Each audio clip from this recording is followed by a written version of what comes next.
السلام علیکم ورحمۃ اللہ وبرکاتہ۔ تو صرف مجھے آپ کی توجہ اور ان بزرگوں کی شفقتیں چاہیے ہوں گی۔ اللہ میری زبان پہ کلمۃ الحق جاری فرمائے۔ جیسا کہ بتایا گیا کہ یہ ذکر رسول کی محفل ہے، محفل میلاد ہے، اور یہ موسم نور ربیع الاول اپنی تمام توانائیوں کے ساتھ اپنا دامن سمیٹ رہا ہے اور پوری دنیا میں حضور کے ذکر کا چراغاں ہے۔ اتنا تذکرہ ہم نے کسی کا نہیں ہوتے دیکھا جتنا میرے حضور کا ہو رہا ہے۔ اعلی حضرت نے کیا خوب کہا تھا، کان جدھر لگائیے تیری ہی داستان ہے۔ اور اہل ایمان ہے کہ حضور کے ذکر سے اپنے قلب کی تسکین کا ساماں کرتے ہیں۔ حضرت شیخ مہدی الفاسی مطالع المسرات شرح دلائل الخیرات میں لکھتے ہیں، حضور کا ذکر سن کر جس شخص کے سینے میں ٹھنڈ نہیں پڑتی، اس کے سینے میں دھڑکنے والا دل کسی مومن کا دل ہی نہیں ہے۔ یہ ہو ہی نہیں سکتا کہ حضور کا ذکر ہو اور قلب کو راحت نہ پہنچے۔ لوگ پوچھتے ہیں یہ کہاں لکھا ہے؟ لکھے کی کمی نہیں، علماء دلائل کے انبار لگا دیتے ہیں، لیکن میں اپنے سادے لہجے میں یوں کہا کرتا ہوں کہ کیا ذکر رسول کے لیے بھی کسی دلیل کی ضرورت ہے؟ کبھی ایسا ہوا ہے کہ پھولوں کا تذکرہ چھڑا ہو اور بلبل کہے کہاں لکھا ہے؟ بات شمع کی ہو رہی ہو اور پروانہ دلیلیں ڈھونڈ رہا ہو، اور یہ بھی ممکن نہیں کہ بات سرکار مدینہ کی ہو رہی ہو اور امتی کو دلیل کی ضرورت ہو۔ محب کے لیے اس سے بڑا سرمایہ کوئی نہیں، کوئی اس کے محبوب کا ذکر چھیڑ دے۔ آیت ذکر نعمان لنا فإن ذکرہ هو المسک ما کررتہ یتضوع۔ امام شافعی علیہ رحمہ فرماتے ہیں، میرے ممدوح نعمان کی باتیں چھیڑو، ان کا ذکر ایسی کستوری ہے، تم جوں سے چھیڑتے جاؤ گے خوشبو پھیلتی چلی جائے گی۔ تو محب کے لیے تذکرہ محبوب راحت قلب کا سبب اور ذریعہ ہوتا ہے۔ مطرب سے کہو کہ چھیڑے ذرا اس جان تمنا کا قصہ، فرقت کے بھیانک لمحوں میں کچھ دل کو سہارا ہو جائے۔ علامہ رومی کا انداز تمثیل کا ہے، لیکن ہے بڑا دل نشین۔ فرماتے ہیں کسی نے مجنوں کو دیکھا کہ ریت کے اوپر لیلا لیلا لکھ رہا ہے، تو رک کے کہا یہ کیا کر رہے ہو؟ گفت مشق نام لیلا می کنم، خاطر خود را تسلی می دہم۔ کہنے لگا میں اپنے محبوب کا نام لکھ لکھ کے دکھی دل کو قرار دے رہا ہوں۔ تو رومی نتیجہ نکالتے ہیں کہ اگر لیلا کا نام مجنوں کو تسکین دیتا ہے تو حضور کا نام امتی کو تسکین نہیں دیتا۔ اور میں تو کہا کرتا ہوں، میں خانہ سہارا دیتا ہے نہ جام سہارا دیتا ہے، ہم کو تو مدینے والے کا ایک نام سہارا دیتا۔ ٹھنڈ پڑ جاتی ہے سینے میں جب کسی کے لبوں پہ اس نام کا چراغاں ہوتا ہے، ان کا نام لبوں پر آئے، میٹھا میٹھا منہ ہو جائے، ان کے بول بہاروں جیسے اور اصحاب ستاروں جیسے۔ مجلس اصحاب میں حضور تشریف لائے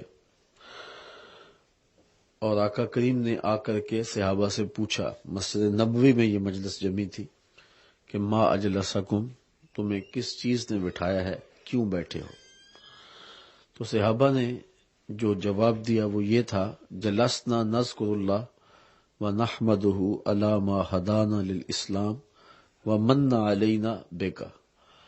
حضور ہمارے بیٹھنے کا مقصود یہ ہے کہ اللہ نے آپ کی صورت میں ہمارے اوپر جو احسان کیا، ہمیں ہدایت اسلام دی، اس پر ہم اس کا شکر ادا کر رہے ہیں۔ کوئی آپ سے پوچھے کہ یہاں کیوں بیٹھے ہو، تو آپ کہیں کہ ہم ذکر رسول کرنے کے لیے بیٹھے ہیں، تو وہ کہے گا سبحان اللہ۔ تو صحابہ سے پوچھا کیوں بیٹھے ہو، تو انہوں نے کہا کہ ہم اس بات پر اللہ کا شکر ادا کرنے بیٹھے ہیں کہ اس نے ہمیں ہدایت اسلام دی اور حضور آپ کی صورت میں ہمارے اوپر احسان فرمایا۔ تو حضور نے فرمایا کہ صحابہ کیا تم مجھے اس بات پہ قسم دیتے ہو کہ اسی کام کے لیے بیٹھے ہو؟ تو ایک خوشگوار حیرت تو ہوئی انہیں، لیکن برجستہ ادب سے عرض کی، حضور ہم قسم اٹھا کے کہتے ہیں ہم اسی کام کے لیے بیٹھے، ہمارے بیٹھنے کا کوئی اور مقصود نہیں ہے۔ جب ان سے قسم وصول کر لی تو ان کے چہرے کے اوپر جو حیرت و استعجاب کی کیفیت تھی اس کو دور کرنے کے لیے فرمایا کہ میں نے تم سے جو قسم لی ہے وہ کسی تہمت کی بنیاد پر نہیں لی، تمہارے قول کی صداقت پر مجھے کوئی شک نہیں تھا کہ میں نے قسم سے تصدیق چاہی ہو، بلکہ ماجرا کچھ اور تھا، اور وہ یہ کہ تم یہاں تھے، میں حجرے میں تھا، اتانی جبریل، میرے پاس جبریل امین آئے اور انہوں نے مجھے آ کے کہا ہے محبوب ذرا باہر نکل کے دیکھو، صحابہ تمہارے نام رب کا پیغام ہے، رب کہتا ہے ان اللہ یباہی بکم الملائکہ، تمہارے اس عمل پر اللہ فرشتوں میں فخر کر رہا ہے۔ اب وہ کون سا عمل ہے جس پہ فرشتوں میں رب ناز کر رہا ہے؟ وہ حضور کی صورت میں جو انعام خداوندی ہوا ہے اس پر شکرانے کی محفل پر اظہار فخر کیا جا رہا ہے۔ رب فرشتوں سے فرما رہا ہوگا کہ دیکھو میں نے محبوب عطا کیا، یہ کتنے قدردان نکلے کہ اب بھی بیٹھ کے اس نعمت کا شکرانہ ادا کر رہے ہیں۔ حضرت حسان بن ثابت رضی اللہ تعالی عنہ کی الگ سے بولی دیکھنا چاہو تو ان کے کلمات کی ترتیب یہ ہے، من علینا ربنا ام بعث فینا محمدا صلی اللہ علیہ وسلم، ہمارے رب نے ہمارے اوپر احسان کیا کہ ہمیں حضور عطا کر دیا۔ شاید اسی کا منظوم ترجمہ کسی نے کیا، فضل رب العلا اور کیا چاہیے، مل گئے مصطفیٰ اور کیا چاہیے۔ تو حضور کی صورت میں انعام خداوندی پر اظہار تشکر بجا لانا ہی محفل میلاد ہے، اور یہ حضور علیہ السلام کے اصحاب کے مجمع میں یہ سلسلہ موجود ہوا تو حضور خود آ کے تائید اور تصویب فرما دی۔ اللہ کی رحمتوں سے کوئی بعید نہیں کہ آج کی مجلس بھی قبول فرما لی جائے، اور رب فرشتوں سے کہے کہ دیکھو صدیاں ہو گئیں میرے محبوب اس دنیا پہ جلوہ گر ہوئے تھے، یہ آج بھی بیٹھ کر کے اس نعمت کا شکرانہ ادا کر رہے ہیں، اور یہ بات میری اور آپ کی بخشش کی ضمانت قرار پائے۔ باقی جہاں تک حضور کی صورت میں جو انعام ہوا ہے اس کے تشکر بجا لانے اور اس کا حق ادا کرنے کی بات ہے تو ہم ساری زندگی بھی مدح و ستائش اور تعریف و توصیف کی زبان کھولے رکھیں، پھر بھی حضور کی مدح کا حق ادا نہیں ہو سکتا۔ میں کہتا ہوں ہمارے بدن پہ اتنے بال نہیں ہیں جتنے رسول اللہ کے احسانات ہیں، ہمارا بال بال قرض رسالت میں جکڑا ہوا ہے۔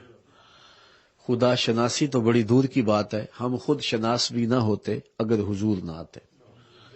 انسان کی پیشانی کا تقدس کہاں کہاں پامال نہیں ہوا، خدا شناسی تو بڑی دور کی بات ہے، یہ اپنے آپ کو بھی نہیں پہچانتا تھا کہ میں کون ہوں، اور اس نے بتوں کے چرنوں میں اپنی پیشانی کے تقدس کو پامال کیا، اس نے پتھر کی مورتیوں کو معبود جانا، اس نے مٹی کے بنے ہوئے مادوں کے آگے ماتھا رگڑا، اجرام فلکیہ کو، مظاہر فطرت کو، اور نباتات، بہائم، چوپایوں، حتیٰ کہ انسان کی تاریخ اتنی شرمناک ہے، اس نے مچھروں کو، مکھیوں کو، بچھوؤں اور سانپوں کو، یہ کیچوا جس سے مچھلی پکڑی جاتی ہے کانٹے سے لگا کے، اس کو بھی اپنا معبود سمجھا ہے۔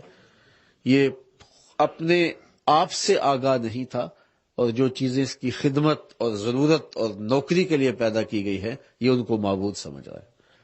یہ درخت اس لیے پیدا کیے گئے اسے آکسیجن فراہم کریں، اسے چھاؤں دیں، اسے پھل دیں، اسے ماحولیاتی آلودگی سے بچائیں، اس کے ایندھن کے کام آئیں، لیکن یہ ان کو معبود سمجھ رہا ہے۔ یہ سواریاں اس لیے پیدا کی گئی کہ اس کو دودھ کی، یہ جانور اس لیے پیدا کیے گئے کہ اس کی سواری کے کام آئیں، اس کی بار برداری کے کام آئیں، اس کو دودھ اور گوشت کی ضروریات فراہم کریں، لیکن یہ انہیں اپنا معبود سمجھ رہا ہے۔ یہ ستارے اس کی راہوں میں روشنی ڈالنے کے لیے اور اس کے ذوق نظر کی تسکین کے لیے پیدا کیے گئے، لیکن یہ ان کو اپنا معبود سمجھ رہا ہے۔ تو جو چیزیں اس کی خدمت کے لیے پیدا کی گئی ہیں یہ ان کو بھی خدا سمجھ رہا ہے، تو یہ کس قدر جو ہے وہ خود نا آشنا تھا اور جسے یہ بھی نہ پتا ہو کہ میں کون ہوں۔ اقبال نے کہا تھا، اپنے من میں ڈوب کر پا جا سراغ زندگی، میرا نہیں بنتا تو نہ بن، اپنا تو بن۔ یہ تو اپنا بھی نہیں تھا، اور اس نے اپنی پیشانی کو کہاں کہاں پامال نہیں کیا تھا۔ یہ تو میرے حضور آئے، اور جنہوں نے آ کر انسان کو اس کی خودی سے آشنا کیا اور خدا آشنا کیا، اور بتوں کے چرنوں سے اس کی پیشانی اٹھا کے مالک کی دہلیز پہ رکھی، اور اسے بتایا کہ اندھیروں میں رہنے والے ذرا روشنیوں میں آ، اور جو تیری خدمت اور تیری ضرورت اور نوکری کے لیے چیزیں پیدا کی گئی تو ان کو معبود سمجھ رہا ہے۔ اس چاند کو پوچھتا ہے، یہ دیکھ انگلی اٹھتی ہے اور یہ ٹکڑے ہو کے قدموں میں آتا ہے۔ اس سورج کو پوچھتا ہے، یہ تو خادم ہے، یہ دیکھ اشارہ ہوتا اور یہ بھاگتا ہوا عصر کے وقت پہ آتا ہے۔ ان درختوں کو پوچھتا ہے، جا میں نہیں تو ہی کہہ دے تمہیں اللہ کا رسول بلا رہا ہے۔ تو درخت دوڑتے آئے، قدموں میں سلامی پیش کرنے لگے۔ تو مٹھی ابو جہل کی ہے، پتھر کلمے میرے حضور کے پڑ رہے ہیں۔ تو اب انسان کی آنکھ کھلی، اور اب اسے پتا چلا، اور وہ خاک نشین اب وہ افلاک کی طرف دیکھنے لگا، اور اب اس کے تیور بدل گئے۔ اب وہ کہتا ہے ستاروں سے آگے جہاں اور بھی ہے۔ اب اسے پتا چلا، پرے ہے چرخ نیلی فام سے منزل مسلمان کی، ستارے جس کی گرد راہوں وہ کارواں تو ہے۔ اب اسے سمجھ آئی، کانپتا ہے دل تیرا اندیشہ طوفان سے کیا، ناخدا تو بحر تو کشتی بھی تو ساحل بھی تو، دیکھ آ کر کچھ آئے چاکے گریباں میں کبھی، کیس تو لیلا بھی تو صحرا بھی تو محمل بھی تو، وائے ناکامی کہ تو محتاج ساکی ہو گیا، میں بھی تو مینا بھی تو مستی بھی تو حاصل بھی تو، آہ کس کی جستجو آوارہ رکھتی ہے تجھے، راہ تو راہ رو بھی تو راہبر بھی تو منزل بھی تو، بے خبر تو جوہر آئینہ ایام ہے، تو زمانے میں خدا کا آخری پیغام ہے۔ اب اسے پتا چلا کہ میں کون ہوں اور میری حیثیت کیا ہے اور میں کہاں کھڑا ہوں، اور یہ روشنی ملی، یہ اجالا نصیب ہوا تو حضور کی چوکھٹ سے نصیب ہوا۔ اور جنہیں حضور کا در میسر نہیں وہ آج بھی اندھیرے میں۔ پی ایچ ڈی ڈاکٹر ہے اور بت کے آگے ہاتھ جوڑے کھڑا ہے۔ اس کی اتنی بھاری بھرکم ڈگری اسے فہم و ادراک کی روشنی نہیں دے رہی، اور وہ پتھر کے بنے ہوئے اس بت کو جو اپنے بدن پہ بیٹھی مکھی بھی نہیں اڑا سکتا معبود سمجھ رہا ہے۔ تو اس کی عقل و بینش کوئی کام نہیں کر رہی۔ M B B S doctor ہے اور گائے کے پیشاب کو تبرک سمجھ رہا ہے، اور اس کو چسکیاں لے کے گاؤ ماتا کا تبرک سمجھ کے پی رہا ہے۔ میرا تعلق پاکستان کے ایک دیہات سے ہے، اور میں نے وہاں دیکھا کہ ہماری مسجد کی ٹوٹیوں پہ ایک 8 سال کا یا 7 سال کا بچہ تھا، وہ پانچے کو مل مل کے دھو رہا تھا۔ تو میں نے دور سے جھڑکا کہ اتنا زیادہ تم نے پانی کھولا ہے، تو وہ کہنے لگا، صاحب میں گلی سے گزر رہا تھا تو کسی جانور کے پیشاب کا چھینٹا گرا ہے، جس سے میرے پانچے پر جو ہے وہ غلاظت آ گئی ہے، اور میں اس کو صاف کر رہا ہوں۔ میں سوچ میں پڑ گیا کہ ڈاکٹر کو تو سمجھ نہیں آئی، اس 7 سال کے بچے کو سمجھ آ گئی۔ تو اندر سے جو جواب آیا وہ یہ تھا کہ وہ ہے ڈاکٹر، لیکن اس کے ہاتھ میں دامن میرے حضور کا نہیں، اور یہ ہے بچہ ماں نے گڑتی حضور کے پیار کی دی ہے، اس لیے تقدس روح تک اتر گیا ہے، اور پانچے کے اوپر پیشاب کا پڑا ہوا غیر مرئی چھینٹا بھی اس کو گوارا نہیں ہے۔ تو پھر پاکیزگی ملتی ہے تو اسی در سے ملتی ہے، طہارت ملتی ہے تو اسی چوکھٹ سے ملتی ہے، نور ملتا ہے، اجالا ملتا ہے تو اسی در سے ملتا ہے۔ اسی لیے ساری زندگی بریلی کی گلیوں میں کھڑے ہو کے میرے امام مدینے کی طرف منہ کر کے پکارتے رہے، چمک تجھ سے پاتے ہیں سب پانے والے، میرا دل بھی چمکا دے چمکانے والے۔ تو اس لیے ہم ساری زندگی بھی حضور کے نام پہ گزار دیں، حق کے شکر ادا نہ ہو، اس لیے کہ حضور کے اتنے احسانات ہیں، ہمیں جینے کا شعور ہی حضور نے دیا ہے، ہمیں زندگی کا جمال ہی حضور نے دیا ہے۔ انسانیت کی تذلیل کی کہانیاں آپ پڑھتے ہیں تاریخ میں، اور کس طرح انسان دنیا کی منڈی میں بک رہا تھا، اور غلام کی حیثیت یہ تھی کہ وہ آقا کا جوتا بھی اگر دھوپ سے اٹھا کے چھاؤں میں رکھ دیتا تو آقا اس پہ بھی کوڑے مارتا کہ تو نے مجھے پوچھا کیوں نہیں۔ وہ کہتا جناب خراب ہو رہا تھا اس لیے میں نے چھاؤں میں رکھا ہے۔ تو آقا کہتا تیرے میں یہ سمجھ کہاں سے ہوئی، تو خود سر ہو گیا، تیری خوئے غلامی بدل گئی ہے، تو جو ہے وہ متکبر ہو گیا، سرکش ہو گیا، اس لیے اسے سرے بازار کوڑے مارتا۔ یہ تھی غلام کی حیثیت۔ اقبال نے کہا تھا، غلامی کیا ہے ذوق حسن و زیبائی سے محرومی، جسے زیبا کہیں آزاد بندے ہے وہی زیبا، بھروسہ کر نہیں سکتے غلاموں کی بصیرت پر کہ دنیا میں فقط مردان حر کی آنکھ ہے بینا۔ تو غلام کی کون بات سنتا ہے اور کون غلام کو پوچھتا ہے؟ تو غلام یہ رسوائی کی زندگی کاٹ رہا تھا، لیکن میرے حضور آئے اور معراج پہ گئے، واپس پلٹے اور کہا، بلال تو کون سا نیک عمل کرتا ہے، میں نے جنت میں تیرے قدموں کی آہٹ کو سنا ہے۔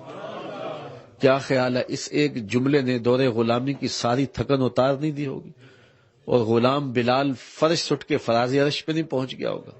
جو آقا کا جوتا بھی بغیر اذن کے چھو نہیں سکتا، اس کو دو جہاں کا سردار کہہ رہا ہے کہ میں نے تیرے قدموں کی آواز کو جنت میں سنا ہے۔ آپ نے علماء کی زبان سے یہ بات بارہا سنی ہے، مجھے تو یہاں گفتگو کرتے بھی جھجک اس لیے آ رہی ہے کہ استاذ الاساتذہ تشریف فرما ہے اور ہم لوگ جو ہیں وہ ان کے شاگردوں کے خوشا چین ہیں۔ تو میں بات کر رہا تھا کہ آپ سنتے ہیں علماء سے کہ جب حضور تشریف لائے تو آقا کریم کی جلوہ گری سے ہی سویبہ لونڈی نے جا کے کہا کہ تیرے مرحوم بھائی کے گھر میں بیٹا پیدا ہوا ہے، یہ ابو لہب کو کہا۔ تو اس نے انگلی کے اشارے سے کہا کہ جا تو آزاد ہے۔ تو یہاں ایک پہلو تو یہ ہے کہ اس کو بعد میں فائدہ ہوا اور قبر میں بھی اس کو انگلی سے پانی اور مشروب ملتا رہا اور عذاب میں بھی تخفیف رہی۔ بڑے بڑے محدثین نے لکھا ہے اس بات کو، لیکن دوسرا پہلو بھی ہے اور وہ یہ کہ حضور نے صحن کائنات میں قدم رکھا، غلامی کی زنجیریں ٹوٹنے لگیں اور یہ پیغام تھا حضور کے آنے کا۔ اور پھر حضور نے ایسے طریقے دیے غلامی کو ختم کرنے کے کہ غلامی عملاً ختم ہو گئی۔ روزہ توڑ بیٹھے ہو تو غلام آزاد کرو، زہار کے کفارے میں غلام آزاد کرو، قسم توڑ بیٹھے ہو تو غلام آزاد کرو، اور ویسے بھی ترغیب دی۔ اور پھر وقت آیا کہ دنیا کے اوپر غلامی کا وہ رنگ اور وہ روپ باقی نہ رہا، اور جب تک غلام موجود رہے تو حضور کی نصیحتوں پہ عمل ہوتا رہا کہ جو خود کھاتے ہو غلاموں کو کھلاؤ، جو خود پیتے ہو غلاموں کو پلاؤ، اور جو خود پہنتے ہو غلاموں کو پہناؤ۔ اور حضور نے فتح مکہ کے دن اپنے ساتھ غلام زادے کو، حضرت اسامہ بن زید کو بٹھا کر کے دنیا پر اعلان کیا، عملاً اعلان کیا کہ آج فتح مکہ جو ہے وہ غلاموں کو عزت دینے کا دن آ گیا۔ اور دوسرے غلام کو کعبے کی چھت پہ چڑھا دیا اور کہا، بلال تم یہاں کھڑے ہو کے اذان پڑھو، اور سارے کرشی نیچے ہیں اور حبشی اوپر کھڑا ہوا ہے۔ تو یہ حضور کا دیا ہوا نور ہے۔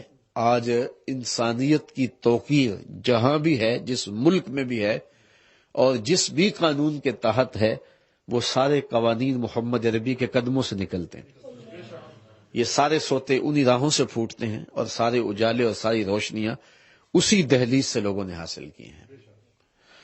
آج عورت کے حقوق کی بات ہوتی ہے تو ہم اس منظر کو نہیں بھول سکتے ہیں کہ جب بیٹی کو زندہ درگور کر دیا جاتا تھا اور اس پہ باپ فخر کرتا تھا، اور کتنا پست قامت سماج تھا اور کتنا گھنونا معاشرہ تھا کہ بیٹی کو ذبح کر کے، بیٹی کو قتل کر کے، بیٹی کو زندہ درگور کر کے، اس کا گلا گھونٹ کے باپ داد پاتا تھا۔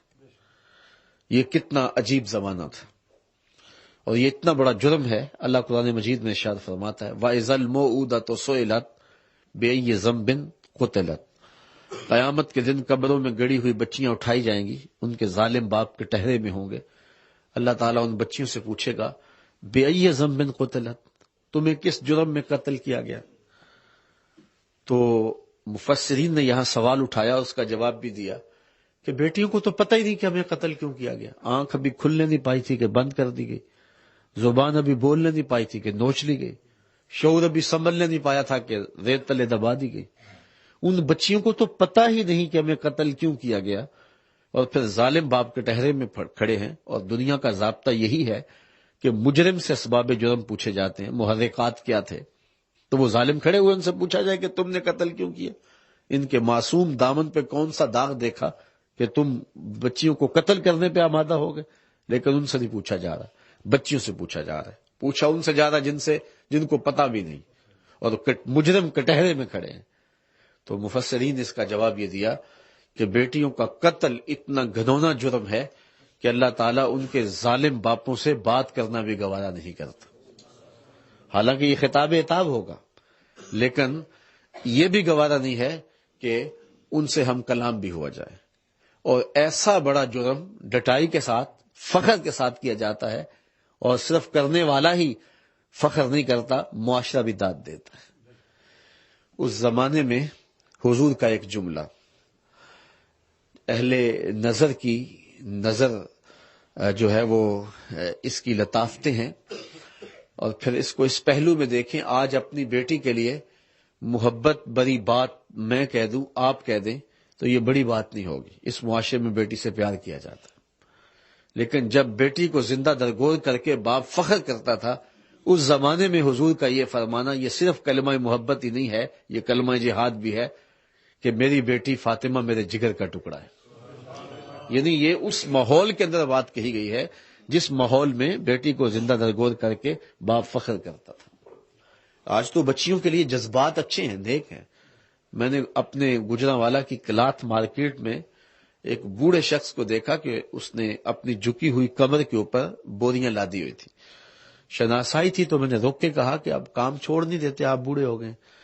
تو وہ کہنے لگا، آنکھوں میں نمی آ گئی، اور کہنے لگا کہ جناب میری ابھی ایک بیٹی رہتی ہے جس کی میں نے ابھی شادی کرنی۔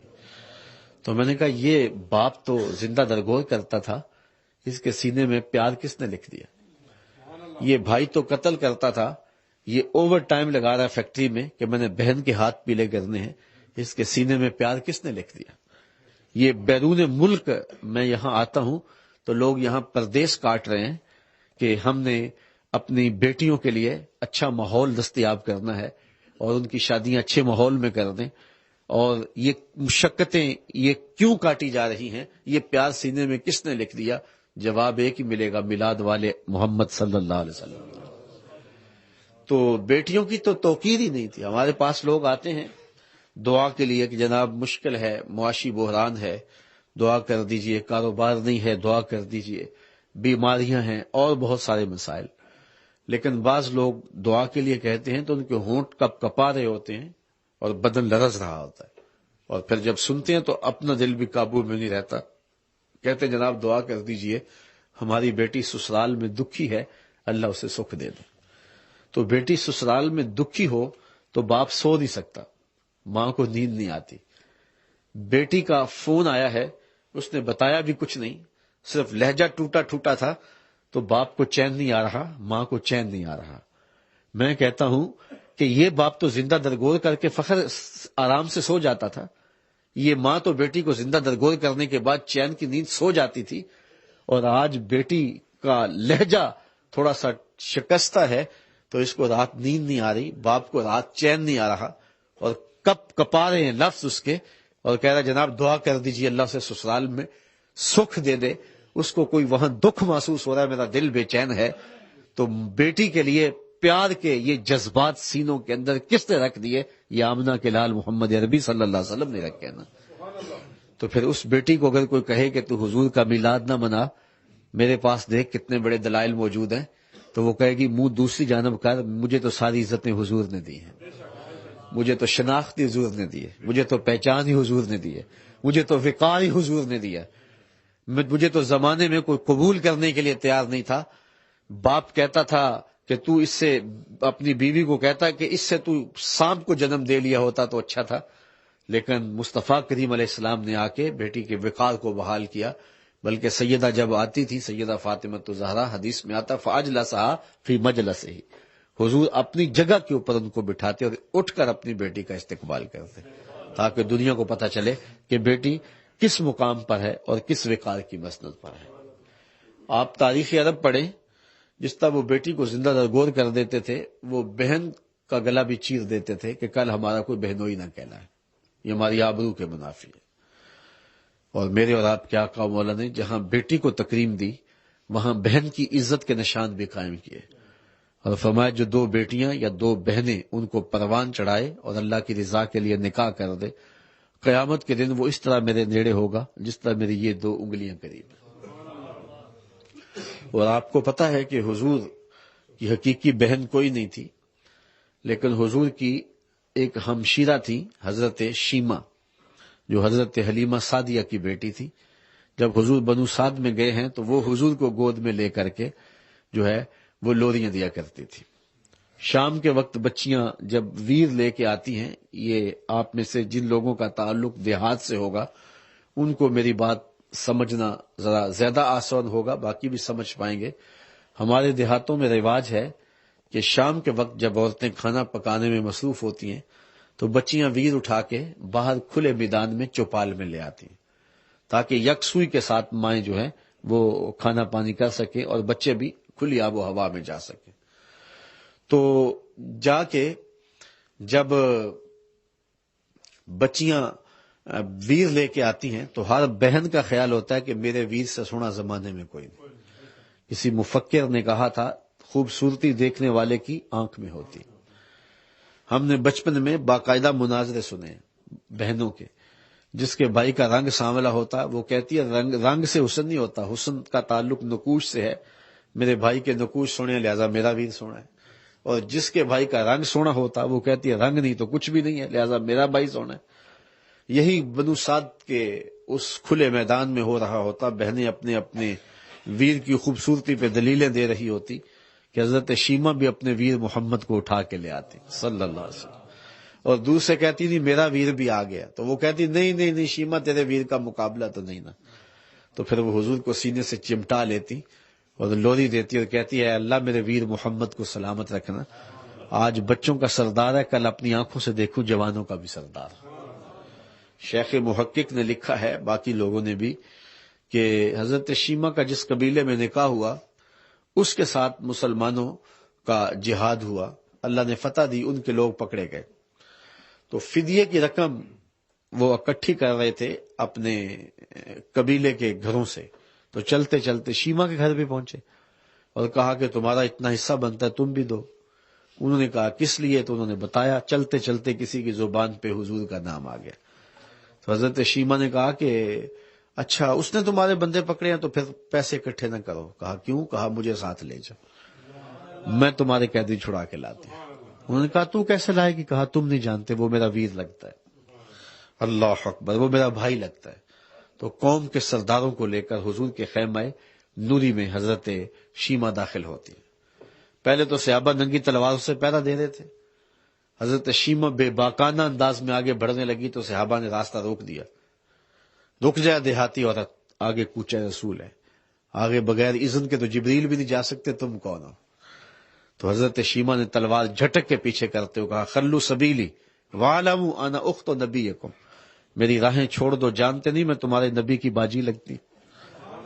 پلکیں جھک گئیں اور صحابہ نے تلواریں خم کر لی اور حضرت شیمہ حضور کے خیمہ نوری میں داخل ہوئی تو حضور نے دیکھا اور اٹھ کے کھڑے ہو گئے اور کہا بہن کدھر آنا ہوا؟ تو کہا حضور آپ کے لوگوں نے مارے، کچھ لوگ پکڑ لیے، چھڑانے آئی ہوں۔ تو آقا کریم نے فرمایا کہ بہن تم نے زحمت کیوں گوارا کی، پیغام بھیج دیا ہوتا میں قیدی چھوڑ دیتا۔ پھر حضور نے کچھ گھوڑے اور چند جوڑے دیے، بھائیوں کے دروازے پہ بہنیں آ جائیں تو بھائی خالی تو نہیں موڑا کرتے۔ اور پھر حضور الوداع کرنے کے لیے خود باہر تشریف لائے اور صحابہ سے فرمایا جب میں قیدی چھوڑا کرتا ہوں تم سے مشورہ کیا کرتا ہوں، آج پہلا موقع ہے میں مشورہ بھی نہیں کرتا اور قیدی بھی چھوڑ رہا ہوں۔ عرض کی حضور جو چاہیں آپ کریں، لیکن ارشاد فرمایا جائے آج آپ مشورہ کیوں نہیں فرما رہے؟ فرمایا اس لیے کہ میرے دروازے پہ میری بہن آ کھڑی ہوئی تھی۔ تو دنیا کے سامنے بہن کے وقار کو رکھا۔ عکاس کے میلے میں ہم تاریخ میں پڑھتے ہیں 3 سکے بھائیوں نے اپنی ماں کو 900 دراہم کے اندر فروخت کیا۔ سوتیلی ماں تو ترکے میں بٹتی ہی تھی، سکی ماں کی فروختگی کی بھی ہم جو ہے وہ کہانی پڑھتے ہیں، لیکن میرے آقا نے جنت کھینچ کے ماں کے قدموں تلے رکھ دی اور ماں کو وقار کی مسند پہ بٹھایا۔ اور خود حضور علیہ السلام نے ایک دن نماز عشاء پڑھانے آئے، امام سیوطی نے الحاوی الفتاوی میں اس کو لکھا ہے، حضور عشاء پڑھانے آئے تو یہ مکی دور تو تھا نہیں، مدنی زمانہ تھا، تو لوگ ادب سے کھڑے ہو گئے. تو حضور مصلی پہ آئے تو بس آنکھیں چھم چھم برسنے لگی, اور پھر ایک ٹھنڈی آ بری اور روتے ہوئے کہا, لو ادرکت والدیہ او احدہما, کاش آج میرے ماں باپ زندہ ہوتے. انسان نے دکھوں کا دور دیکھا ہو, اللہ بعد میں خوشحالیاں دے دے, تو انسان اس بات کی آرزو کرتا ہے کہ میرے ماں باپ نے میرا دکھ بھرا زمانہ دیکھا, کاش کہ مجھے عزت کے زمانے میں, وقار کے زمانے میں, میرے سر کے اوپر وقار کی جو ہے وہ دستار بندی ہے, میرے آنگن میں بچوں کا ایک جہاں آباد ہے, دولت کی ریل پیل ہے, عزت ہے, شہرت ہے, تو کاش میرے ماں باپ دیکھتے تو کتنے خوش ہوتے. تو انسان آرزو کرتا ہے. اور پھر آپ جانتے ہیں کہ حضور علیہ السلام پیدا ابھی ہوئے تھے کہ آپ کے والد گرامی کا انتقال پہلے ہو چکا تھا, اور 6 سال کی عمر میں سیدہ آمنہ سلام اللہ علیہا کا بھی جو ہے وہ انتقال ہو گیا. اور وہ واقعہ اس طرح ہوا کہ حضور اپنی ماں کے ساتھ ننیال گئے, مدینہ المنورہ حضور کا ننیال تھا, تو واپس آئے تو ابوا کے مقام پہ حضرت آمنہ کی طبیعت خراب ہو گئی. تو انہوں نے اپنی باندی حضرت برکہ یعنی ام ایمن کہتے ہیں, انہیں بلا کر کہا کہ میرے بیٹے کو بحفاظت امیر قریش عبد المطلب تک پہنچا دینا. اور پھر انہوں نے حضور علیہ السلام کو اپنے سامنے بٹھایا اور شفقت برا ہاتھ حضور کے سر پہ رکھا. ان کا گمان یہ تھا کہ یہ بخار جان لیوا ثابت ہوگا, تو انہوں نے حضور سے کچھ باتیں کرنا چاہی, لیکن حضرت آمنہ کے ضبط کے بندھن ٹوٹ گئے اور چھم چھم آنکھیں برسنے لگی, اور آپ جو کہنا چاہ رہی تھی نہ کہہ پائیں, بمشکل چند لفظ کہے, اور وہ یہ تھے کہ بیٹا ہر نئی چیز نے پرانی ہو جانا ہے اور ہر باقی نے فنا ہو جانا ہے. میں بھی جا رہی ہوں, و ذکر باق و ولدت کا توہرا, لیکن میرا ذکر نہیں مٹے گا, اس لیے کہ تیرے جیسا ستھرا بیٹا چھوڑ کے جا رہی ہوں. جن ماؤں کے بیٹے اتنے اچھے ہوں ان ماؤں کا ذکر نہیں مٹا کرتا. یہ آخری لفظ تھے سیدہ آمنہ کے کہ ان کا انتقال ہو گیا. حضور ماں سے لپٹ گئے کہ امی آپ آگے بولتی نہیں, لیکن خاموش ہو گیا تھا چمن بولتا. پھر وہی تدفین کی گئی سیدہ آمنہ کی, اور قبر پہ چھوٹے چھوٹے پتھر کے ٹکڑے رکھ دیے گئے. وہ کیا کسی شاعر نے کہا تھا کہ تجھے کن پھولوں میں ہم کفن دیں, تو جدا ہی ایسے موسموں میں ہوا جب درختوں کے ہاتھ پھولوں سے خالی تھے. آج مدینے میں حضور کی ماں کا انتقال ہوتا تو فرشتے پھول لے کے آتے اور صحابہ کا اجتماع ہوتا جنازے میں, لیکن یہ ابوا کا جو ہے وہ ریت کا ٹیلا ہے, اور حضور ماں کی تدفین کر کے ام ایمن کے ساتھ بیٹھ کر کے واپس آ رہے ہیں.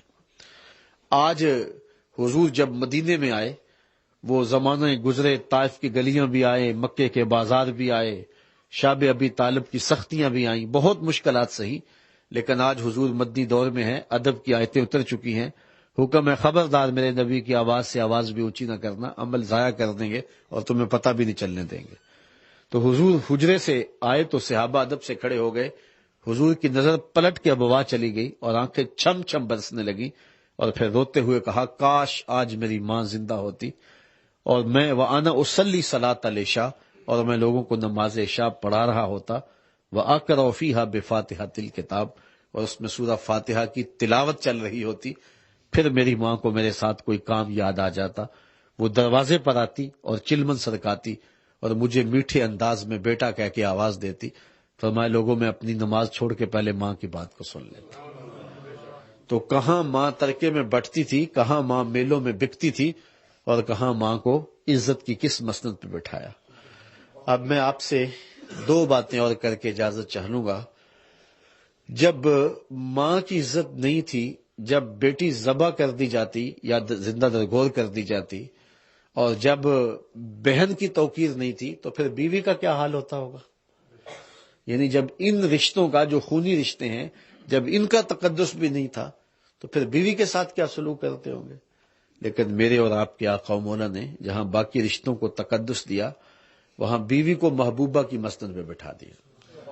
سیدہ عائشہ رضی اللہ تعالیٰ عنہا کو حمیرہ کہہ کے پکارا کرتے تھے, بلکہ فرماتی ہیں ایک دن حضور تشریف لائے تو میں آب خورے میں پانی لے رہی تھی, تو حضور نے دور سے مجھے دیکھ کے کہا, عائشہ تھوڑا سا پانی میرے لیے بھی چھوڑنا.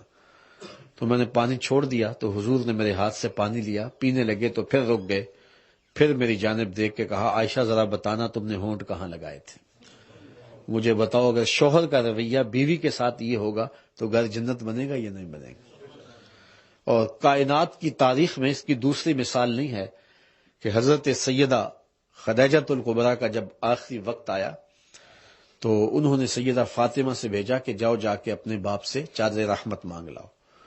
تو وہ حاضر خدمت ہوئی تو حضور نے پوچھا بیٹا ماں سے پوچھو چادر کرنی کیا ہے.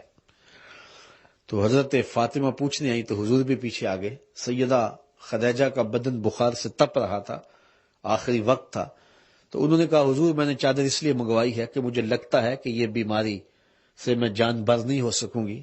میں نے چادر اس لیے طلب کی ہے کہ اس چادر سے مجھے کفن دیا جائے. اندھیروں میں بیٹھ کے عقیدے نہ گھڑے جائیں، عقیدے وہی رکھے جائیں جو نبی کے گھر والوں کے ہیں. سیدہ خدیجہ کا عقیدہ ہے حضور کے بدن سے چھوئی ہوئی چادر کفن کے لیے مل جائے تو بخشش کی ضمانت ہے. تو کہا کہ حضور میں نے اس لیے چادر مانگی. پھر سنو حضور نے کیا کہا.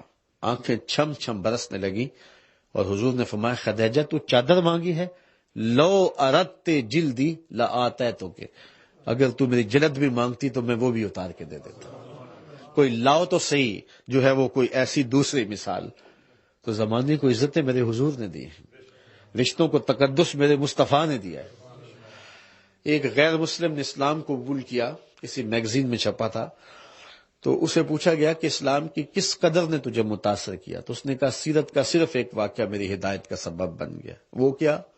کہا مجلس رسول کی لگی ہوئی تھی صلی اللہ علیہ وسلم. تو ایک شخص اٹھ کے کھڑا ہو گیا کہ میرا بیٹا کئی دنوں سے گم ہے، مل نہیں رہا، آپ دعا کر دیں مل جائے.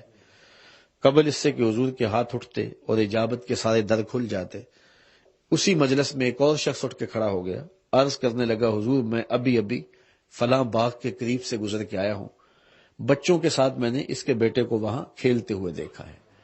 تو باپ کو جب یہ پتا چل گیا کہ میرا بیٹا فلاں باغ میں ہے تو اس نے اس کی تلاش میں دوڑ لگا دی. تو حضور نے فرمایا سے بلایا گیا. کہا بہت جلدی ہے. جی حضور آپ جانتے ہیں ایک باپ کے جذبات کیا ہوتے ہیں. کئی دنوں سے آنکھیں ترسی ہوئی ہیں اور ممتا کی ماری ہوئی ماں الگ تڑپ رہی ہے، نہ اس نے کچھ کھایا ہے نہ کچھ پیا ہے اتنے دنوں سے. میں چاہتا ہوں خود بھی آنکھیں ٹھنڈی کروں اور ماں تک بھی پہنچاؤں. فرمایا ضرور جاؤ، میں تمہیں روکتا نہیں، روکنے کے لیے بلایا بھی نہیں، تمہارے جذبات سے اچھی طرح آگاہ ہوں، لیکن تمہیں بلایا ہے تو اس کا بھی ایک مقصد تھا. جی حضور ارشاد فرمائیے. فرمایا جب باغ کے کنارے جاؤ تو بچوں کے ساتھ اپنے بیٹے کو کھیلتا ہوا دیکھو تو اس کو بیٹا بیٹا کہہ کے آوازیں نہ دینے لگ جانا، اس کے نام سے اسے پکارنا اور گھر لے جانا. عرض کی حضور میرا بیٹا ہے، اگر میں بیٹا کہہ کے پکاروں تو حرج بھی کیا ہے. فرمایا کئی دنوں سے بچھڑے ہو، تمہارے لہجے میں بلا کا رس ہوگا اور تم نہیں جانتے، ہو سکتا ہے کھیلنے والوں میں کوئی یتیم بھی کھیل رہا، اور جب تم اپنے بیٹے کو بیٹا کہہ کے پکارو گے تو اس کا دل چھلنی ہو جائے گا. آج میرا باپ ہوتا تو مجھے بھی بیٹا کہہ کے پکار. ہمیں تعلیم دی گئی ہے بیوہ کے سامنے اپنی بیوی سے پیار نہ کرو، غریب کے سامنے اپنی دولت کی نمائش نہ کرو، بلکہ میرے حضور نے یہاں تک فرمایا اپنے گوشت کی خوشبو سے غریب ہمسائے کو تکلیف نہ دو، یا تو تھوڑا سا پانی زیادہ ڈال لو اور شوربے کی پیالی ہمسایوں کے گھر بھی بیچ دو. اور اگر یہ نہیں کر سکتے تو ایسے زاویے میں اور ایسے وقت میں کھانا پکاؤ جب غریب کے بچوں تک اس کی مہک نہ پہنچے. بچے ضد کر بیٹھے اور مزدور باپ ضد پوری نہ کر سکتا ہوا تو ان بلکتے ہوئے بچوں کو کون چپ کرائے گا. وہ کیا کسی نے کہا تھا دوپہر کو سلا دیتی ہے بچوں کو وہ اس ڈر سے، دوپہر کو سلا دیتی ہے بچوں کو وہ اس ڈر سے، گلی میں پھر کھلونے بیچنے والا نہ آ جائے. تو حضور علیہ السلام نے ہمیں یہ تعلیمات دی ہیں، کیسا لوگوں کی نزاکت قلبیہ اور یتیم کی نزاکت قلبیہ کا خیال اور لحاظ رکھا ہے. تو اب اس یتیم کو کوئی کہے کہ تو حضور کا میلاد نہ منا تو وہ کہے گا منہ دوسری جانب پھیر لے، میں تو دم دم مصطفیٰ کا نام لوں گا، میں تو اٹھوں گا تو نام حضور کا لوں گا، میں تو بیٹھوں گا تو نام حضور کا لوں گا. مجھے تو شناختی حضور نے دی ہے، مجھے تو عزتی حضور نے دی ہے. مجھے تو دھکے دیے جاتے تھے، فذالک الذی یدعو الیتیم قرآن نے بتایا ہے.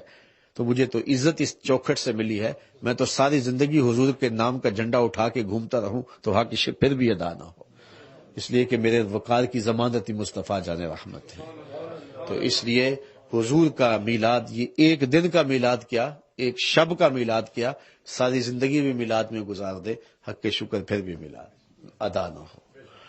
اور آخری بات تعلیم کے حوالے سے یہ ہے کہ میلاد تو عربی کا لفظ ہے نا، اردو میں اسے یوم پیدائش کہتے ہیں اور عربی والے اسے انگلش والے برتھ ڈے کہہ دیتے ہیں. تو کسی کی برتھ ڈے پہ اگر آپ جائیں، پہلے تو یہ ہے کہ اگر کسی کی برتھ ڈے ہو تو کوئی بلائے تو جاتے ہو یا اپنے آپ ہی چلے جاتے ہو؟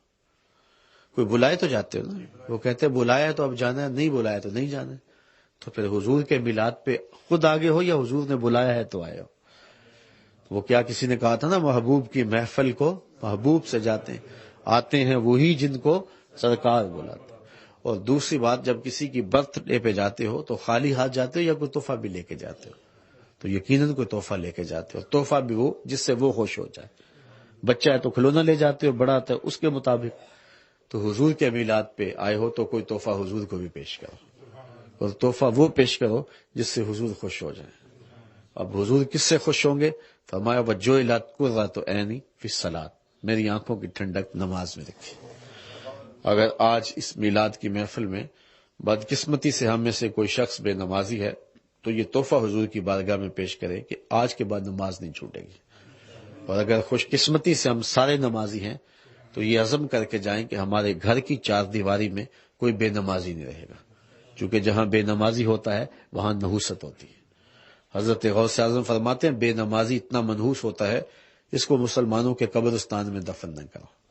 سلطان باہو بولے بے نمازی سے خنزیر بھی پناہ مانگتا ہے. اور شیخ سعدی کہتے ہیں بے نمازی کو قرض نہ دو، جو رب کا قرضہ نہیں دیتا تمہارا قرضہ کیسے ادا کرے. اور قیامت کے دن اللہ سب سے پہلا سوال نماز کے بارے میں پوچھے گا. اور قرآن میں آتا کچھ لوگ جہنم کی طرف جا رہے ہوں گے، راستے میں انہیں کچھ لوگ ملیں گے اور کہیں گے ما سلککم فی سقر، تم جہنم کو کیوں جا رہے ہو؟ تو وہ جواب میں یہ کہیں گے لم نکو من المصلین، ہم نماز نہیں پڑھا کرتے تھے. تو اس لیے میں اور آپ آج کی اس مجلس میں یہ عزم کریں کہ ہم اور ہمارے ماحول میں کوئی بے نمازی نہیں ہوگا. پھر حضور کا میلاد، اس کے فوائد دو چند ہو جائیں گے. میرے حضور فرماتے ہیں، میرے شیخ محترم، کہ یاری لا تو پاک نبی سنگ اے پر پوری یاری، پھر درود قبول ہے تیرا لکھ نالوں ایک واری. تو یہ ہے کہ ہم حضور کا میلاد مناتے ہیں تو حضور کی تعلیمات، حضور کے لائے ہوئے دین کو جو ہے وہ ہم اپنائیں اور اختیار کریں اور اپنی نسلوں میں ہم منتقل کریں. یہ ایک الگ مضمون ہے کہ ہم اپنی نسلوں میں حضور کا پیار کیسے منتقل کر سکتے ہیں. اگر ان دنوں میں دوبارہ موقع ہوا تو میں اس عنوان سے کچھ باتیں ضرور آپ کے سامنے رکھوں گا، نہیں تو آنا جانا لگا رہتا ہے. یار زندہ صحبت باقی. اللہ تعالیٰ آپ لوگوں کو اپنی خاص کرم نوازیوں اور رحمتوں کے سائے میں رکھے. اور آپ اس دیار میں رہ رہے ہیں تو یہاں کی مشکلیں اور پیچیدگیاں جو ہیں اللہ تعالیٰ آپ سب کو ان سے محفوظ رکھے. اور اللہ کی بارگاہ میں آپ کی تڑپتی آمین کے ساتھ دعا ہے کہ اللہ میرے وطن کی خیر فرمائے. میں اٹلی میں تھا تو مجھے دوست وہاں پوچھنے لگے کہ آپ کو یہ ملک کیسا لگا؟ تو میں نے کہا کہ اچھا لگا، لیکن میرے ملک کی مست ہواؤں کا مقابلہ یہ ملک نہیں کر سکتا. میرے وطن کی مٹی سے خوشبو آتی ہے اور اس کی وادیاں اور اس کے کوہسار اور اس کی مست ہوائیں جو ہے وہ عجیب نور بانٹتی ہیں. بس نظر لگی ہے میرے ملک کو. آپ یہ دعا کریں کہ اللہ اس ملک کو امن کے اجالے دے دے اور وہاں دہشت گردی کے سلگتے لاؤ ٹھنڈے کر کے امن کی بہاریں پیدا کر دے. مکہ المکرمہ اور مدینہ رسول کے بعد اگر کوئی بستی محبتوں کا نگر ہے اور کوئی جو ہے وہ الفتوں کا نگر ہے تو وہ پاکستان ہے. اور مصطفیٰ جان رحمت صلی اللہ علیہ وسلم نے بھی ارشاد فرمایا، اقبال نے اس کا ترجمہ کیا کہ میرے عرب کو آئی ٹھنڈی ہوا جہاں سے، میرا دیش وہی ہے، میرا دیش وہی ہے. تو پاکستان اللہ کی رحمت ہے.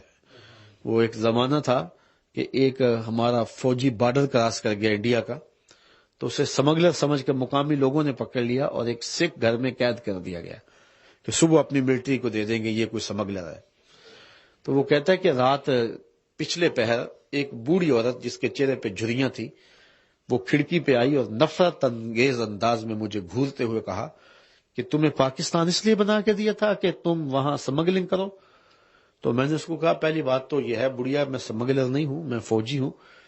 اور دوسری بات یہ ہے کہ تم نے پاکستان کہاں بنایا تھا؟ سکھوں نے تو جو ادم مچایا تھا پاکستان بنتے ہوئے وہ ہم کبھی نہیں بھول سکتے.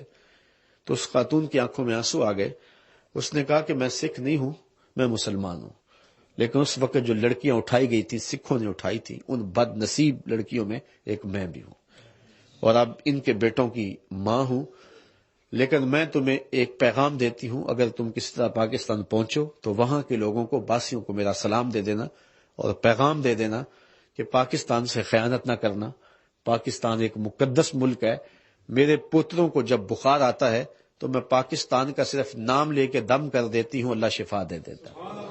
یہ اتنی مقدس دھرتی ہے اور اتنا متبرک ملک ہے۔ اللہ میرے وطن کی ہواؤں کو سلامت رکھے، میرے ملک کی مٹی کو مزید آب و تاب دے، اور وہاں جو بکھرا ہوا خون ہے اللہ تعالیٰ صاف کر دے۔ اب تو لاشیں اٹھا اٹھا کے کندھے تھک گئے ہیں، اور صبح سے شام تک جو ہے وہ لاشیں ہی اٹھانے کا کام رہ گیا ہے۔ اللہ تعالیٰ کچھ صالح کی عادت دے دے، وہ ملک انشاءاللہ تاریخ ہمیں بتاتی ہے کہ عالمی نشت ثانیہ جب ہونی ہے اسلام کی تو اس وقت پاکستان کا کردار اہم ہوگا، اور جھنڈا پاکستان کے ہاتھوں میں انشاءاللہ ہوگا، اور پوری دنیا کی قیادت کرنی ہے اس وطن نے، اور اللہ تعالیٰ خیر کے وہ لمحے لائے۔ اور یہ جو فی الحال گھڑیاں ہیں، یہ مشکل ترین گھڑیاں ہیں، میں نے یہاں آ کر کے محسوس کیا ہے کہ یہاں کے لوگ وہاں کے مقامی رہنے والوں سے زیادہ حساس اور پریشان ہیں پاکستان کے حوالے سے۔ یقیناً آپ کے دکھ لمحوں کی دعائیں پاکستان کو مطلوب ہیں، تو آپ اس وطن عزیز کے لیے دعائیں کرتے رہیں۔ یہ وطن آپ کی دعاؤں کا طالب بھی ہے اور محبتوں کا بھی۔ اللہ مجھے آپ کو اپنی رحمتوں کے سائے میں رکھے، اور یہ جو مختصر نشست ہوئی اس کو یہاں اور اس کے علاوہ جہاں جہاں بھی سنا گیا، دنیا کے جس ملک میں بھی لوگ سن رہے ہیں، اللہ سب کو جزائے خیر عطا فرمائے۔ علامہ اقبال کا سارا فلسفہ نچوڑ دیں تو ایک شعر آتا ہے نتیجے کے طور پہ، کی محمد سے وفا تو نے تو ہم تیرے ہیں، یہ جہاں چیز ہے کیا لوح و قلم تیرے ہیں۔ اقبال کہتا ہے اگر حضور سے وفا کرو گے تو رب کہتا ہے کہ لوح بھی تمہارے ہاتھ میں دے دیں گے، اور تختی بھی تمہیں پکڑا دیں گے، قلم بھی تمہیں دے دیں گے، تختی بھی تمہیں دے دیں گے، پھر جو تم چاہو گے لکھو گے۔ تمہاری تقدیر کے فیصلے پھر واشنگٹن میں نہیں ہوں گے، بلکہ خدا بندے سے خود پوچھے گا بتا تیری رضا کیا ہے، لیکن شرط یہ ہے کہ غلامی حضور کی نصیب ہو جائے۔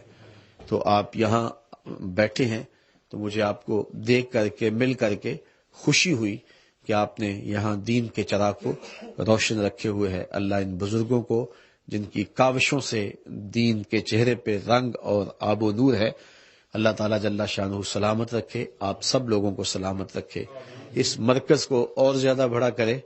میں جب پچھلی بار آیا تھا تو اس مرکزی حال میں پروگرام ہوا تھا، تو آج بتایا گیا کہ وہ تنگ پڑ گیا ہے، تو ہم اس کو کشادہ کر رہے ہیں۔ اللہ کرے آپ جتنا بھی کشادہ کریں اور زیادہ تنگ پڑ جائے، ایسا رجحان نماز کا ہو، ایسا رجحان دین کی طرف ہو، اور یہاں کا ایک ایک بچہ اور اپنی جو ہے وہ ایک ایک فرد یہاں کا جو ہے وہ مسجد کے ساتھ ایسے وابستہ ہو جائے۔ وآخر دعوانا ان الحمدللہ۔